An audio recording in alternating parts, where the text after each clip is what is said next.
Mr. Santana, you're absolutely positive you don't want to get an attorney?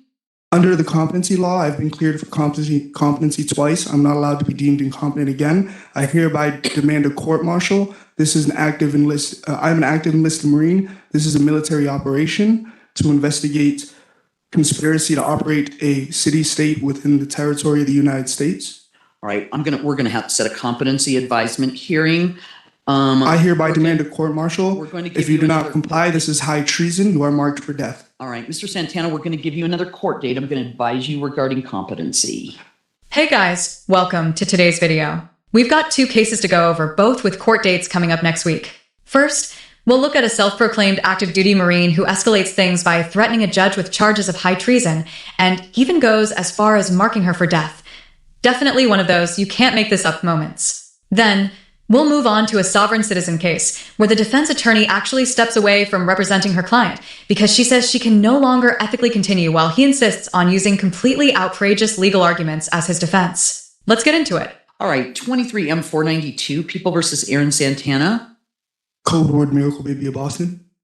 Judge, just for the record, I would like to note he does need an out of custody application, but Attorney Alex Brock, represent Mr. Santana upstairs and want to let the court know if there's anything they need him to say on the record. He'll happily come down and let the court know. I'll hereby represent myself. All right, Mr. Santana, you don't want to apply for the public defender? No, ma'am. I'll be representing myself. Great. Mr. Santana, are you sure you don't want a lawyer to represent you here? You've had a lawyer in all your other cases, and they can give you legal advice and help you with things. You had the public defender in the past. You've qualified for court-appointed counsel. Do you want to go and apply? No, ma'am. Okay. What do you want to do with your case then? I motion to dismiss under double jeopardy. This case was dismissed under the competency law previously. I may, Your Honor. I don't believe the case was dismissed. I think there were just no further proceedings happening up here, and the complaint was held in abeyance, and the DA could dismiss it if it wanted to, but it did not. Objection. They waited to file an appointment for a hearing, which is a violation of the fair and speedy trial. The complaint is still pending. We have some other matters set, so I think I'm going to set this over for a competency advisement. Mr. Santana, you're absolutely positive you don't want to get an attorney? Under the competency law, I've been cleared for competency twice. I'm not allowed to be deemed incompetent again. I hereby demand a court-martial. I'm an active enlisted Marine. This is a military operation to investigate conspiracy to operate a city-state within the territory of the United States. All right, we're gonna have to set a competency advisement hearing. I hereby demand a court-martial. If you do not another- comply, this is high treason. You are marked for death. All right, Mr. Santana, we're going to give you another court date. I'm going to advise you regarding competency. Yes, ma'am. However, as an active enlisted member of the U.S. Armed Forces, under the UCMJ, I am demanding a court-martial. If you do not comply, you are a traitor under the UCMJ, and you are potentially marked for death. Go ahead. February 9th at 11:30. February 9th at 11:30, you need to be back here in court. Yes, ma'am. February 9th at 11:30. Yeah, if you want to write that down, you can. And if you have a change of heart and want to get an attorney, you need to go to the public defender's office and fill out the application. I have a constitutional right to represent myself. If you're competent to do so, yes. I've been All right, deemed competent on thank you. 2 occasions. Yeah, it really isn't a smart move to accuse a judge of high treason, and it's even worse to go as far as marking her for death. Just to be clear, the UCMJ doesn't apply to judges or civilians in situations like this, except under very specific circumstances that clearly don't fit here. This is definitely one I'll be keeping an eye on as it develops. But with that said, let's move on to the next hearing. 25T435. Mr. Smith appears in person with Ms. Hamilton. We do have Mr. Clark here for the people. Good afternoon. And how are we proceeding? Your Honor, this has been an ongoing discussion of my conflict in representing the defense that Mr. Smith wants to present. I know we've had this discussion a few times. I think at this point, if he's not hiring a private attorney, I would ask that he consider representing himself going forward if he's going to present the right to travel defense. Mr. Smith, how would you like to proceed in this case? You certainly have a right to have an attorney. As we've discussed before, attorneys are bound by their ethical obligations to the court and to the Bar Association and can't do certain things, including file motions that are frivolous, vexatious, etc. What I'm hearing is that Ms. Hamilton is in somewhat of that position in relation to your case. So knowing that you have a right to have an attorney, the right is not absolute in terms of requiring an attorney to be a mouthpiece, if you will. So how are you wanting to proceed? Well, Your Honor, due to my financial hardship status, I'm unable to afford really any attorneys at all. I mean, I tried to look into it, and the most I can get is legal advice, and it's hard to gather a mutual understanding as far as rights and the Constitution goes. And it's not. I'm not trying to blame anyone for that or anything. It's just the way things are. When I don't have the legal counsel to properly educate and advocate me in the rights and the logistics of the legal structure, I'm kind of a deer in headlights. I mean, I don't know the proper procedures or my options or any of that kind of thing. So, with that said, I guess, I mean, I'm unable to afford an attorney, and I can't really find anyone that would step up and represent me for free. So, I'm not sure how to proceed, honestly. Well, that alone should probably be your first clue that it's best to stick with your attorney and let her do her job. And if she's telling you that a right to travel argument isn't going to work, then it might be worth actually listening to her instead of doubling down on the idea that laws somehow don't apply to you. So you have an attorney who is willing to represent you for free. However, what I'm hearing is that what you are asking her to do, she believes would be unethical on her part. So if you persist in requesting that of her, asking her to do something that she thinks would be in violation of the oath that she took, that puts her in a position where she's going to have to move to withdraw from your case. I understand. If that happens, you're not guaranteed to have another attorney be appointed to represent you. You certainly maintain the right to have an attorney, but not to have unlimited attorneys at no cost. One of the factors that the court needs to consider, if we were to get to that point, I'm not necessarily at that point at this moment. If we were to get to that point, one of the factors that a court needs to consider in determining whether appointing alternative defense counsel is appropriate is the degree to which the defendant's actions or inactions caused the conflict.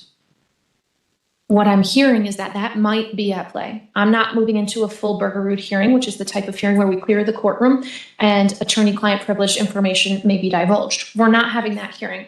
But I want to remind you that the ethical obligations that Ms. Hamilton has are the same ethical obligations that all attorneys have. So if Ms. Hamilton is experiencing an ethical situation with what you're asking her to do, it is likely, can't guarantee it, but it is likely that other attorneys will have that same conflict.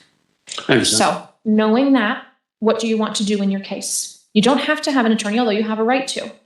If not, then you're going to be advocating for yourself, and you're going to be held to the same legal standards as a licensed attorney. So depending upon what happens with motions practice or motions hearings, you may or may not be able to do the things that you are asking your attorney to do. Okay. Honestly, Your Honor, I'm not trying to pressure her into any unethical type of situation at all. I understand the situation, and I respect her standings on it. So I'm not trying to push that as an issue. I'm trying to simply just exercise my rights. And as far as my understanding, it's there's a conflict there or some type of misunderstanding that I'm not sure how else to clear up if I don't have the legal counsel to properly advise me and advocate me. Well, she's properly advising you and still advocating for you within the bounds of the law. The issue is you simply didn't like what she had to say because you're convinced that some random internet expert claiming you have an unlimited right to travel somehow knows more than an attorney who actually went to law school and practices in court every day. At some point, it might be worth looking at the actual loss record of sovereign citizen arguments in court before deciding to abandon legal advice that's meant to protect you. Well, it sounds like Ms. Hamilton has advised you within the context and the confines of her ethical obligations. I'm not trying to get into attorney-client protected information, but what I'm hearing is that she has informed you of what she can and cannot do. You don't have to like it. If you don't want Ms. Hamilton to be your attorney any longer, you can make the request to relieve her of her services. You don't have to do that, but if you and her can't resolve the conflict that you may have, then that's a problem, obviously, because this is probably the second or third time that we've had this similar conversation and the case is being unduly delayed. So again, I'm asking you, what do you want to do in this case? I'm to my understanding, it's pretty much down to representing myself is what I'm getting. So I think that's my only option. I'm like I said, I'm kind of uneducated in this legal process, so I'm kind of going off of assumption, really. So what I'm hearing is that you want to relieve Ms. Hamilton of her services and you want to represent yourself. Is that accurate? To a degree, yes. I mean, if her situation causes her to not be able to ethically provide the legal representation, then I don't think there would be any other option but for one of us to relieve ourselves of being here. So I'll need. I would like to ask the courts for a little more time just to educate myself and try to get a little better understanding of what my actual rights are and how I can be protected by those. So before we talk about a continuance, I want to clarify that you are seeking to relieve Ms. Hamilton of her services. Is that accurate? I feel like I have no other option because she can't provide the legal representation. I mean, respectfully, I'm not trying to pressure her, like I said. And you understand that in this case, you have 4 different counts. The most serious of those in terms of potential penalties is the failure to display proof of insurance. If you were to be convicted of that, you could receive up to a year in jail, a fine of up to $1,000 or both. Do you understand that? I do.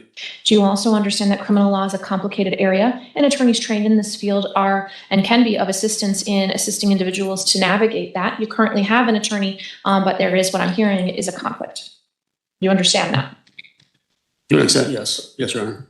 What do you mean to an extent? I haven't been provided the reasoning why. I mean, I understand the technical and ethical standpoints on it, but to explain it to me to where I understand it, I haven't been provided that. So I'm not sure what you mean. What do you not understand? As far as like why the exercising the freedom to travel would be such a issue, I guess. I mean, as far as I understand, it's part of the Constitution that we're all equally protected. We're all equally protected under the law in terms of rights like access to legal counsel, the option of self-representation, and general due process. But that doesn't mean those rights stretch to whatever interpretation someone wants to attach to them, especially when it comes to ideas like abroad, right to travel being used to override licensing laws or court authority. And regardless of personal beliefs or theories, everyone is still held accountable under the same legal system. The consequences don't disappear just because someone disagrees with how the law applies to them. In the end, the courtroom is where those arguments are tested, not internet forums or personal interpretations. So, right now there's not a motion pending before the court, so I can't give you an advisory opinion. What I can say, generally speaking, is that the right to travel is not absolute. The manner and mechanism in which individuals travel is regulated by the state, and individuals using the public highways, for example, public roadways, etc., are bound by the state in relation to that. Now, when we're talking about freedom to travel generally, there is freedom of movement. However, again, the manner in which that occurs, the mechanism by which that occurs, a motor vehicle, for example, public highways, those are all constitutionally able to be regulated. And so individuals using the public highways and public roadways must comply with those rules and regulations, the statutes. So if an attorney is telling you that they can't file a motion that relates to something along those grounds, I don't know if that answers your question without giving you an advisory opinion. I cannot give you an advance opinion. Do you have any other questions? No, Your Honor, I don't at this time. All right. So do you understand the top charge against you, that maximum potential penalty of up to a year in jail, a fine of up to $1,000? You have 3 other counts with lesser potential penalties. Do you understand that? Yes, Your Honor. And again, do you understand that you currently have an attorney who is authorized to give you legal advice? I cannot give you legal advice. And this is a complicated area. If you are representing yourself, then you'll be held to the same standard as a licensed attorney. Do you understand that?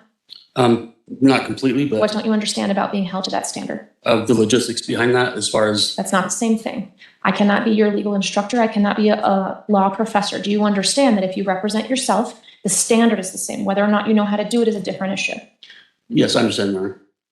Do you understand that having an attorney trained in this field, which you currently have, is a great benefit to someone in this situation? Yes. Do you also understand that attorneys cannot behave in a manner in which it is unethical to file frivolous motions that they know to be contrary to law? Do you understand that? Yes, Your Honor.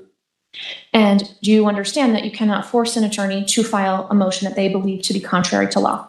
Yes, Your Honor. They could lose their law license. That's not my intention. So, in seeking to relieve Ms. Hamilton of her services, do you understand that you have a right to represent yourself? And but in so doing, you run the risk of not properly presenting a defense or having a defense that you wish to have be presented. You run the risk of having that be denied as being unlawful. Do you understand that? Yes, Your Honor. And do you have any legal training, or how far have you gone in school? For legal aspects, I have nothing, Your Honor. This is shaping up to be interesting. No legal training paired with a belief system that's confidently wrong tends to be a fast track for problems in both the court system and life in general. All right. Are you under the influence of any drugs, alcohol, intoxicants, or prescriptions that may affect your judgment? No, Your Honor. Do you understand the rights that you have? To an extent, yes. To a personal understanding, I feel like that doesn't really match with the other understandings of the same Constitution. So I wish to educate myself in any way I'm feasibly and financially able to. So when we're talking about the waiver of the right to counsel, do you understand you currently have an attorney, but what I'm hearing is you wish to relieve her of her services because she cannot present ethically the defense that you wish to present? Correct. All right. And is that what you want to do? Yes, Your Honor. Is anybody forcing you to do that? No, Your Honor. Is it your own voluntary choice? To a degree, yes. Well, it either is or is not. Well, I do feel slightly pressured into it as far as there's no option there. So that's really the only option, is to relieve her of her public defense duties. I want to make sure that you understand that you maintain the right to have an attorney despite this conversation. If you either can locate an attorney who can represent you at a cost that you can afford, or you hire an attorney, or you find a pro bono attorney who can ethically represent you. You keep that right, but just not with Ms. Hamilton Yes, or the Your Honor. public defender's office. Do you understand that? Yes, Your Honor. And so is doing this your own voluntary choice? Yes, Your Honor. I find a knowing, voluntary, and intelligent waiver of the right to counsel. Again, noting that if you have an attorney who enters on the case, you're not prohibited from doing that, but they have to obviously be willing to do that. I will relieve Ms. Hamilton of her representation.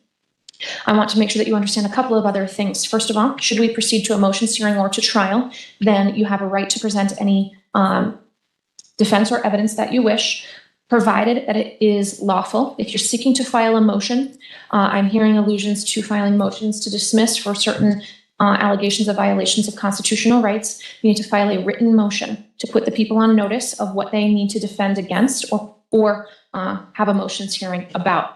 So if you're intending to do that, you need to file that in writing, and we will schedule a hearing. Any questions about that? No, Your Honor. Ultimately, depending upon how things proceed, if we go to trial, for example, you have a right to subpoena witnesses. You would also have a right to cross-examine any witnesses who appear against you. You can present evidence. You would have